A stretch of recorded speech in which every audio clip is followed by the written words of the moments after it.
I think many of you already know that I'm talking up the Great Awakening, the idea being that our species is approaching an event of major historical consequence, the like of which we just haven't known before. And it's a waking up. And I see this as being rather similar to waking up in the morning, in that it's not going to be quite as dramatic as you might like to think, that we're just going to be awakened and not really remember very much about what happened before. Much like waking up, we'll remember the dream of life before the awakening, no doubt, but for a short period of time, rather vaguely. And what I kind of want to do, I think, is tune in together, those of us who think the same way, tune in together and just, maybe share notes a little bit to just affirm that it is happening, that there is a great awakening. Now, this isn't an event so much as a process. Some of us will feel it earlier than others. Some of us will go through it in our own way, in our own time. And those periods when we awaken will be spread over whatever. It's already happening. I've seen 2 or 3 people go through a eureka experience. Is too strong. It's not quite as dramatic as that. They just know what they didn't know before. They know that they're more conscious now than they were before. And usually there's a trigger. It might be a shock, something that you really didn't want to have happen, like an illness or a relationship breakup or something of that kind. And that knocks you into a different consciousness. Something like that occurs. Now, I've looked at 7 different clues to notice whether or not there is this thing going on, whether you are awakening. And we can't say that there's a specific litmus test, like if you do this, you are, if you don't do that, then you're not. It's just not quite like that. There are these, let's say, 7 clues, and if you get a few of them, then that really does underline the likelihood that you're going through an accelerated process of awakening. And the first of these, I would say, relates to the word in the 7-word system, know, or the physical world of things. And this word is much more to do with defining who you are and claiming a clarity of identity, and therefore strengthening your boundaries, and therefore being authentic and speaking more truly. All of these things will become a lot easier for you. And the resultant clue that you're awakening is that your life works better. There's more good news, good fortune, and less of the problems. Now, the second thing I've noticed is to do with involvements with people. If you're awakening and other people are not, there's going to be an increased amount of tension between you. There's going to be a decreased amount of empathy between you. Just not going to get each other anymore. So your good old friends that have been with you for a while, they might not really relate to the new you so well. So you might find yourself just moving away from the social groups that you were in before, and being ready to form relationships again on a new wavelength. So you'd meet people that have the same interests as you and the same level of awakening, very likely. So I think we need to look for a shift in the numbers and the types of people that are in our social life.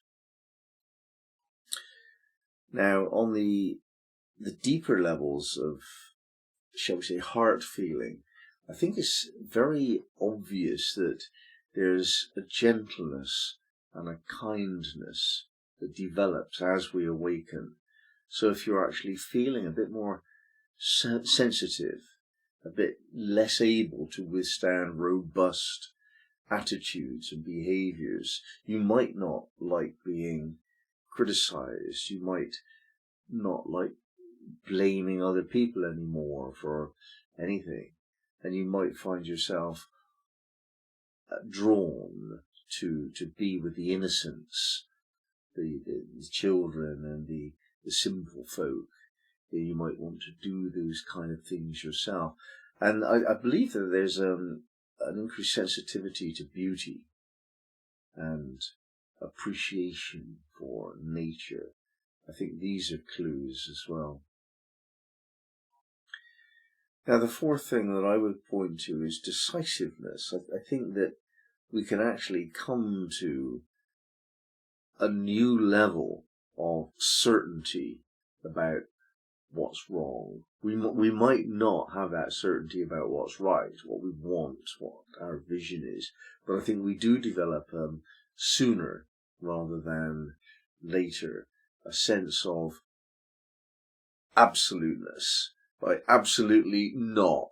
That cannot be part of my future. If my future is the way I want it to be, that definitely isn't there.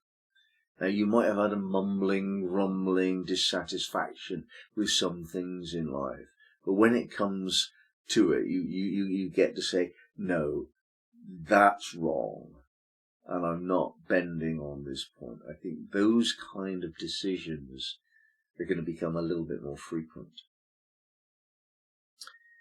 Now, the idea we have of where we're going, the vision of the future we have, this will always expand as we move towards the horizons of our vision. And because life is speeding up, that's one of the qualities of awakening, that everything's happening faster. And so we're moving more quickly towards the realization of our visions. And so we're going to have more and more extensions of that. Our visions will be extended and they will become grander, visioned with more confidence, with more creative imagination, and a little bit more audacious. And you'll talk it up a bit more. You'll be more enthusiastic when you're talking to people about your vision. So I think these are signs of awakening too, when our visions become more excited and more extended.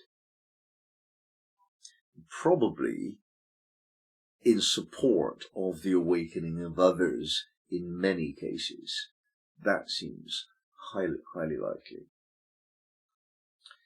And for all this goodness of things happening which are much nicer than before, it is also probable that we lose our attachment to self to some extent and experience greater humility, at least on occasion, and on more frequent occasions. We have that sense of grace, just being, not doing anything with yourself to project yourself into the world, but just gracefully being present. And the underlying thing, perhaps, if there were to be a litmus test, it would be strength of faith. I think we're probably looking at the future with more confidence and expectations of goodness than those who are not awakening. So this sense of having faith in the future and knowing that this is all going to be fine is probably the single determinant.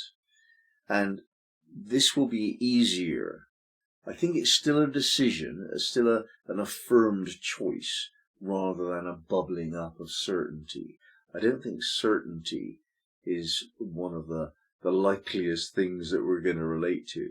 There's going to be uncertainty about how it's all going to change and when it's going to change and who will change, and all of those things will be unknown. And the very process that we go through from now to the Great Awakening being fulfilled, all of those things are rather mysterious.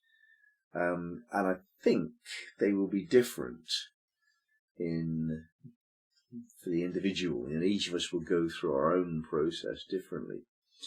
But the general kind of clues are, as I've just listed today, would be my guess.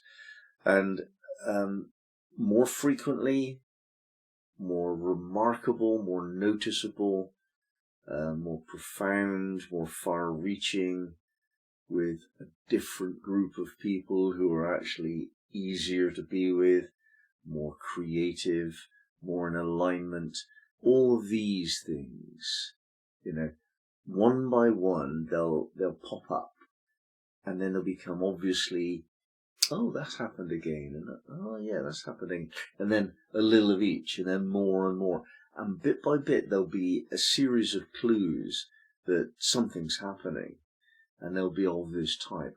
Well, then you're on track. You're doing the right thing. So carry on. But most importantly, a firm faith. This is the great awakening. We're waking up at last. Things are going to be good at last. After all this time.